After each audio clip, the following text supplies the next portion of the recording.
In this video, I'm going to show you a great WhatsApp trick. You will be able to send a message to a number that is not in your contacts. You will learn how to do this on your computer and also on your phone. Go to address bar in your browser and write wa.me/ then add the country code. For example, it is +1 for United States. After that, type the rest of the number. It consists of 3 parts in total. Save this video for later. And don't forget to subscribe to Mr. Tutorial. Well, finally click enter. It will directly go to WhatsApp. But you must have downloaded the WhatsApp app on your computer. This video will help you out. You don't need to download anything if you are using this method on your phone. I can write a message to this number, but it's not saved in my contacts. I will also show you how to do the trick on your mobile phone.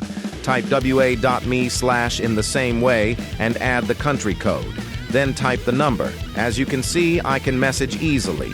If I have been helpful, you can support me by liking the video. You can subscribe to Mr. Tutorial for more educational videos. If you have something on your mind, don't forget to write in the comments below. I will be happy to answer. See you soon.